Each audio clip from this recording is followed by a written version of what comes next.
جا رہی ہے۔ عربی میں ہدایت کہتے ہیں راستہ بتانا، راستہ دکھانا، بلکہ انگلی سے پکڑ کے اپنی منزل تک پہنچا دینا۔ تو اللہ نے کہا للمتقین، یہ متقیوں کو راستہ دکھاتی ہے۔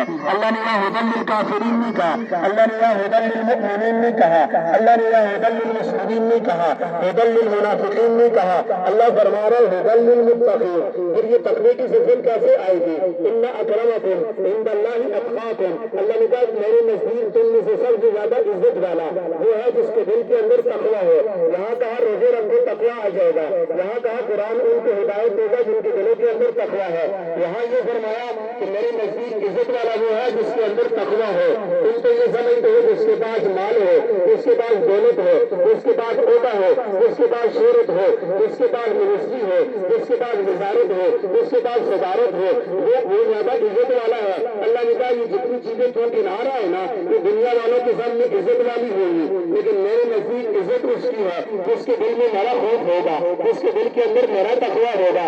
یا اللہ تم یہ تقویٰ چیز کیا ہے؟ ہر جگہ تم فرما رہے متقی بن جاؤ۔ بتائیے یہ 24 سال والے تقویٰ کیسے اختیار کریں گے؟ انہوں نے 30 روزے رکھے، تقویٰ کیسے آئے گا؟ اللہ نے کہا یہ روزے میں نے اسی لیے رکھوائے، صبح سے لے کے شام تک بھوکا بھی رکھا ان کو، پیاسا بھی رکھا ان کو، ان کی خواہشات کو میں نے دلایا، پیاس ان کو لگی ہوئی ہے، بھوک ان کو لگی ہوئی ہے، پانی ان کے سامنے پڑا ہوا ہے، یہ پانی کو ہاتھ نہیں لگاتے، اپنے گلے کی جتنی بھی پیاس ہے برداشت کر رہے ہیں، کھانا ان کے سامنے رکھا ہوا ہے، یہ بھوک برداشت کر رہے ہیں، کھانے کے پاس نہیں جاتے۔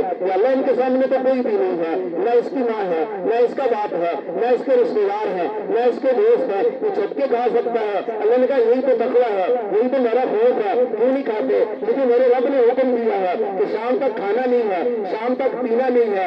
ربا پھر کیا ہوگا؟ وہ 30 دن میں ان کی پریکٹس کروا رہا ہوں۔ بادل صاحب آرمی میں جا کے اپنی پریکٹس ریہرسل کرتے ہیں، مشق کرتے ہیں، یہ اللہ کی پریکٹس ہے، وہ اللہ کی آرمی ہے، وہ اللہ کی ساری فوج ہے۔ اللہ تعالیٰ فرما رہے ہیں میں پریکٹس کروا رہا ہوں، تو 1 مہینہ میری مرضی کے مطابق گزارا، حلال کے قریب بھی نہیں گئے کیونکہ میرا حکم تھا۔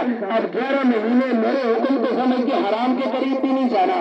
تمہیں پتا ہے گانا سننا حرام ہے، تمہارے کان حرام سے بچ جائے۔ تمہیں پتا ہے غیبت کرنا حرام ہے، تمہاری زبان اس حرام کام سے بچ جائے۔ تمہیں پتا ہے لوگوں کے حقوق کھانا حرام ہے، لوگوں کے حقوق کے قریب بھی نہیں جانا، یتیم کے حق کے قریب بھی نہیں جانا، بہنوں کے حق کے قریب بھی نہیں جانا۔ تمہیں پتا ہے پڑوسیوں کو ستانا حلال نہیں ہے، تمہیں اس بات کا پتا ہے نماز کی طرف جانا ہے۔